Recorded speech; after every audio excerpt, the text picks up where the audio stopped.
Alright, so guys, I just did this big-ass Blu-ray collection video, which you can watch right now, and thank you so much everybody who's clicked on it. But I've been making these videos for 2 years now.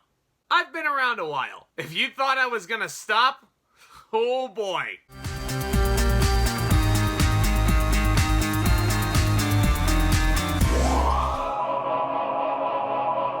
So guys, obviously since I have this gigantic Blu-ray collection video on the channel, this isn't going to be the biggest Blu-ray haul this month. I do have 3 brand new releases to show you guys. I reviewed all 3 of them. I'll go ahead and leave links to those down in the description box below. But I found some other nifty titles on sale online this month. So if you guys like physical media, if you guys like discussing all brand new things in movies and entertainment, do consider smashing that subscribe button because this channel right here is the place to do all of that. Feel free to click on that notification bell so that way you don't miss a second more of the action from this point forward. And leave a like on your way out. Why not? Let me know down below what titles you guys got in your hauls this month too. Because with streaming out right now, physical media can be a lost art to say the very least. But I've got 7 titles to show you guys here today.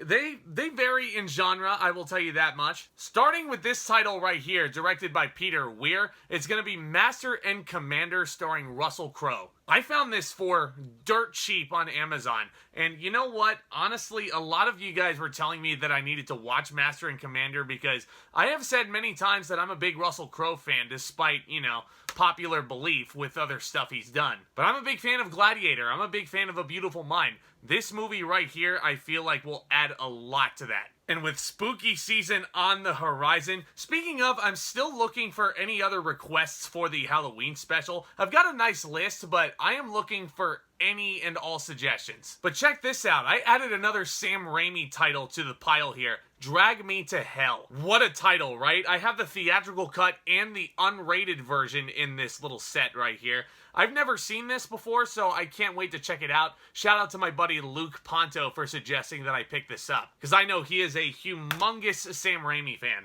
And oh my gosh, speaking of Halloween, had to put some more Tim Burton in the collection with Corpse Bride. Yeah, I can't believe I didn't own this yet either, but I found it for dirt cheap. Came out in the year 1996, the year I was born. And I can't wait to go back and revisit this. I remember having a lot of fun watching it one Halloween season. I haven't really gone back and revisited it since then, but heck, this might be as good of a time as ever. Speaking of titles I couldn't believe I didn't own up until this point, Spirited Away. My first Studio Ghibli title in this collection, unbelievably. And I started off with arguably their greatest achievement right here.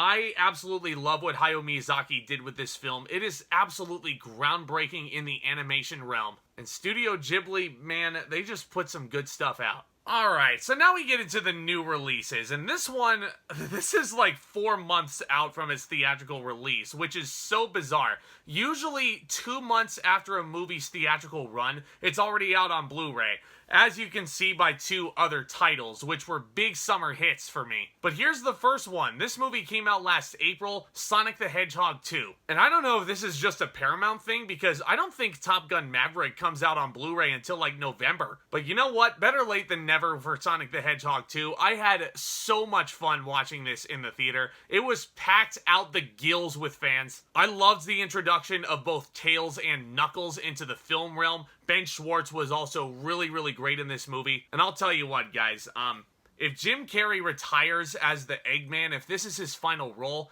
he went out with a good one. Oh, you want to talk about polarizing? How about Jurassic World Dominion? Man, a lot of people had some stuff to say about this movie when it came out. I, for one, thought it was fine. I think the old characters added so much to this story. It made this movie incredibly, it's so much better than Fallen Kingdom. I would rather rewatch this over Fallen Kingdom any day of the week. And I thought Bryce Dallas Howard was absolutely marvelous in this film. And yeah, you're gonna get a lot of Lady in the Water jokes every time you rewatch this bad boy. But for a finale for such an influential saga of movies, I don't know, this one was kind of hit or miss. It was a mixed bag, but it was still a pretty enjoyable watch in the movie theater overall. Last but certainly not least, my friends, you saw it front and center in the thumbnail. I am so excited to add this to my collection. Here it is, The Black Phone. If you saw my review, this is undoubtedly going to be on my best of the year countdown. Potentially a top 5 movie of the year for sure. I absolutely adored what Scott Derrickson did with this. He's an absolute scary movie genius. Ethan Hawke may have also turned in his best performance in years with this film. He is so freaking unsettling. And I also love Mason Thames and Madeline McGraw as our two lead characters. Those are two young actors to keep your eyes out for, because I feel like they're going to be signed up for everything after this. It's a very simple movie in concept.